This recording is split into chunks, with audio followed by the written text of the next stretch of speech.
ఈరోజు కలెక్టర్ గారు గిరిజన ప్రాంతంలో వీసా చట్టం ప్రకారంగా ఆయనకి ఎటువంటి రైట్స్ లేదు. కలెక్టర్ గారికి జిల్లా మెజిస్ట్రేట్గా ఆయన మాట్లాడవచ్చు.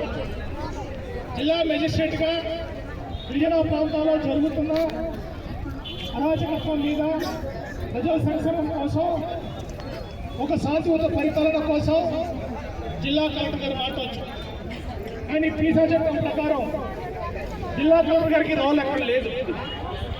వీసా చట్టంలో ట్రైబల్ వెల్ఫేర్ కమిషనర్ గారు, ఐటీడీ ప్రాజెక్ట్ అధికారి, అలాగే సబ్ కలెక్టర్, అలాగే తహసీల్దారు, వీరందరికన్నా ముఖ్యంగా వీసా కమిటీ వారికి, వీళ్ళకి మాత్రమే హక్కు ఉంది. ఇక్కడ వీసా గ్రామ సభ నిర్వహించాలన్నా, ఎటువంటి గ్రామ సభ నిర్వహించాలన్నా వారికి వీసా గ్రామ సభని పార్లమెంట్ సందర్భంలో తీర్పులు ఏం చెప్పిందంటే, వీసా గ్రామ సభ అనేది దేశంలో అత్యున్నతమైన పార్లమెంట్ లాంటిది.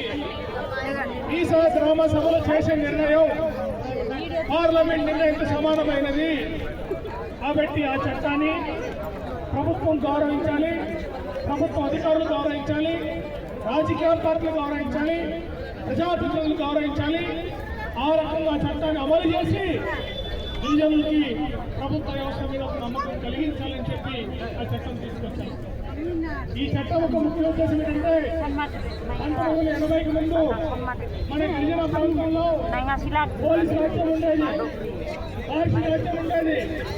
అడవుల మీద కేసులు పెట్టేవారు, ఒక సారకర్ష కేసులు పెట్టేవారు, ఒక ఆకులు పెంచుకుంటే కేసులు పెట్టేవారు. ఆ రకమైన ఇబ్బందులు గురి చేశారు. 1940